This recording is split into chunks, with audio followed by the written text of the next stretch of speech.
اگلا سوال ہے، بہن پوچھتی ہیں کہ کیا فرشتوں کو قرآن پڑھنا نہیں آتا ہے، وہ صرف سنتے ہیں قرآن کو، اور کیا شیطان قرآن پڑھ سکتے ہیں یا نہیں؟ قرآن پڑھنے لگے شیطان تو اس کو ہدایت مل جائے گی۔ دیکھیے بسا اوقات ایسے مسائل لوگ چھیڑتے ہیں جن مسائل کی کوئی ضرورت نہیں رہتی، بلکہ ایسے ہی مسائل سے متعلق اللہ کے رسول کی حدیث ہے کہ وَكَرِهَ لَكُمْ قِيلَ وَقَالَ وَكَثْرَةِ السُّؤَالِ وَإِضَاعَةِ الْمَالِ، تو یہ کثرت السؤال کے اندر ہے، یعنی وہ چیز جس کی ضرورت نہیں ہے۔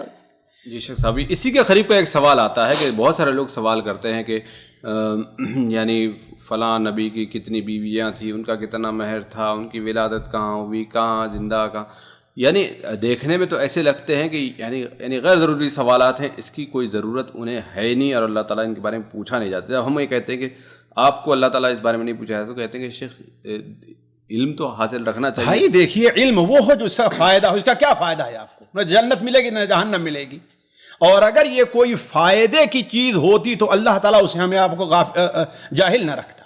اس وقت سے ضروری ہے، اس سے ضروری ہے کہ آپ جو قرآن حدیث میں ہمارے تزکیہ کی جو چیزیں ہیں، ہمارے درجات کیسے بلند ہوں گے، یہ ہوں گے، ان چیزوں کو آپ پڑھیے، اس کا علم حاصل کیجیے، وہ کافی ہے آپ کے لیے۔ یعنی ایسے لوگوں کو ٹوکنا ہمارے لیے جائز ہے؟ بالکل، ٹوکنا کا منع کرنا چاہیے، کیا یہ بکواس کر رہے ہیں؟ تو ایسے لوگوں کو شبہات میں ڈال دیتے ہیں۔ جی اب کیا ہوگا، وہ خود لوگ جاہل اس کے بارے میں، ارے بھائی یہ تو صحیح معقول بات کر رہا ہے، بڑے علم کی بات کر رہا ہے، اب لوگ ان سے متاثر ہوں گے اور ان کی جہالت پر ان کی اتباع لوگ کرنے لگیں گے۔ تو ایسے لوگ سخت یعنی جو لوگ دلیل دیتے ہیں کہ یہ ہم دینی علم حاصل کر رہے ہیں وہ غلط ہیں۔ بالکل غلط ہے، یہ کوئی دینی علم نہیں ہے۔ اگر دین ہوتا قرآن حدیث میں موجود ہوتا، یعنی چاہے وہ کسی نبی کے بارے میں کچھ، کسی کے بارے میں بھی ہے۔ ہمارے سلف جو ہے اس سلسلے میں کتنے محتاط تھے۔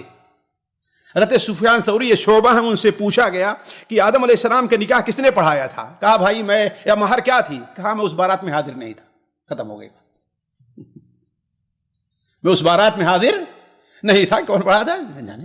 اگر اس کی کوئی فائدہ ہوتا ہمارے دین کا یا دنیا کا، دیکھیے بسا اوقات ایک انسان کی ایک شہوت رہتی ہے، بس اس کا کوئی فائدہ اگر کوئی ایسا علم حاصل بھی کرتا ہے، کوشش کرے تو اس کو ثواب کی کوئی نیت فائدہ نہیں، کوئی فائدہ نہیں ہے اس کا، یعنی ثواب بلکہ اس کے لیے، بلکہ یہ اس کے لیے اپنا وقت ضائع کر رہا ہے۔ اور ایسے جتنے لوگ ہیں جانتے ہیں وہ تقوی کے اندر کمزور رہا کرتے ہیں، حلال حرام کی معلومات میں ان کی معلومات کیا ہے، ناقص رہا کرتی ہے، تو گویا اپنا ایک خسارہ کر رہے ہیں وہ آخرت کا۔ بعض لوگ شیخ اسی کے قریب بھی تھوڑا جاتے ہیں، لیکن وہ تو یعنی علماء کے اختلافات کو بڑا پرکھتے ہیں، وہ اس کا علم بڑا جانکاری کے ساتھ رکھتے ہیں، تو ان کے بارے میں کیا کہیں گے؟ بھائی دیکھیے، اگر وہ ہے کہ بطور تعلیم کے ہے تو ایک الگ بات ہے، مدرسے میں پڑھا، لیکن یہ ہے کہ عوام کے سامنے رکھنے سے کیا فائدہ ہوگا اس کا؟ کوئی فائدہ نہیں۔ یعنی فلاں مسئلے میں فلاں امام کا یہ قول ہے، فلاں امام کا یہ قول ہے، فلاں ہاں تو ٹھیک ہے، بطور تعلیم کے ہو سکتا ہے، کوئی حرجہ نہیں ہے۔ دوسری بات یہ ہے کہ قدیم علماء نے اس کے اوپر کوئی گفتگو نہیں کی ہے۔ اگر مجھ سے بھول نہیں یا میرا ناقص علم جو ہے، سب سے پہلے اس سلسلے میں گفتگو امام ابن صلاح رحمہ اللہ نے کی ہے۔ امام ابن صلاح نے، ان کے پاس سوال کیا گیا تو انہوں نے یہ موضوع چھیڑا تھا کہ فرشتوں کو اللہ تعالیٰ، فرشتوں قرآن نہیں پڑھ سکتے۔ کیوں؟ اس لیے کہ اللہ تعالیٰ نے یہ فضیلت صرف انسان کو دی ہے، یہ کرامت تکریم انسان کی ہے کہ وہ پڑھے اور کسی کو نہیں ہے۔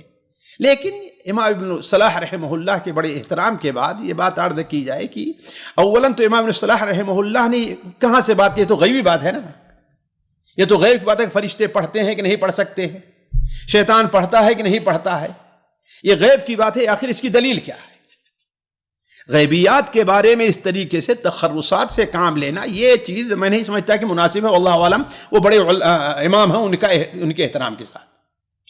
اسی کے ساتھ ساتھ ایک بات اور بھی ہے کہ بعض آیات اور احادیث سے اشارہ ملتا ہے کہ فرشتے قرآن پڑھتے ہیں، جیسے والتالیاتی ذکرا، التالیات تلاوت کرنے والے کس کی؟ ذکر کی، اور یہ فرشتوں کی صفت بیان کی، والصافات صفا، ہے نا؟ کس کی تلاوت کرنے والے ہیں؟ ذکر کی، اور ظاہر بات مراد کیا ہے؟ قرآن مجید ہے۔ اور اگر ذکر ہی لے لیا تو ذکر ایک عام ہے نا، قرآن مجید سب سے بہتر ذکر ہے، اور قرآن اللہ تبارک و تعالیٰ کا ایسا کلام ہے جو اتنا محبوب ہے، تو اللہ تبارک و تعالیٰ اپنے مقرب فرشتوں کو اس سے کیسے محروم رہ سکتا ہے؟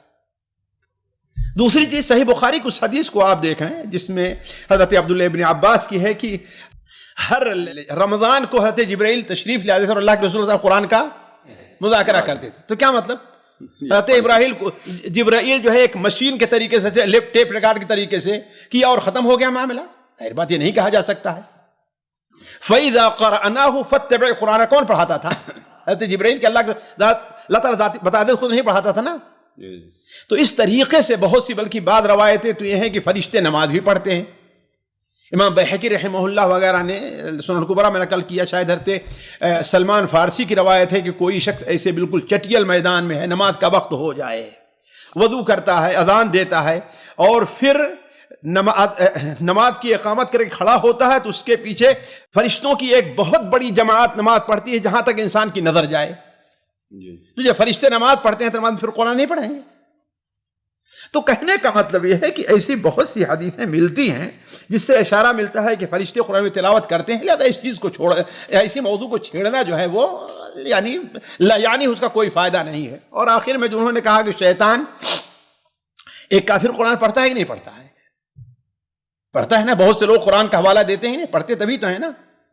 تو قرآن باعث ثواب جو ہے اور اس میں انسان کے لیے شرف جو ہے کب ہے؟ جو اسے بطور تعبد کی پڑھے. وَلَا يَزِيدُ الظَّالِمِينَ إِلَّا خَسَارًا. اور حضرت عبداللہ ابن عمر رضی اللہ تعالی عنہ کی ایک روایت امام مسلم رحمہ اللہ اپنی صحیح مسلم کے مقدمے میں نقل کرتے ہیں. حضرت عبداللہ ابن عمر کا قول ہے، واللہ عالم. امام مسلم نقل کرتے ہیں کہ حضرت سلیمان علیہ السلام نے بہت سے شیطانوں کو جکڑ دیا جو سمندر یا ایسی جگہوں پہ جکڑے ہوئے ہیں. قیامت سے پہلے وہ جب چھوٹیں گے تو لوگوں کے سامنے آئیں گے اور اپنی زبان میں قرآن پڑھ کر کے لوگوں کو گمراہ کریں گے. تو علی کل حال اولا تو یہ غیبی معاملہ ہے، کوئی یقینی بات نہیں کہی جا سکتی الا کہ فرشتوں کے بارے میں ان دلائل جو ہم نے ذکر کیا ہے اس سے مراد کیا لگتا ہے کہ ہاں انشاءاللہ فرشتے قرآن مجید کی تلاوت کرتے ہیں، لیکن پھر بھی کیا ہے، ایک غیبی چیز ہے. جی واللہ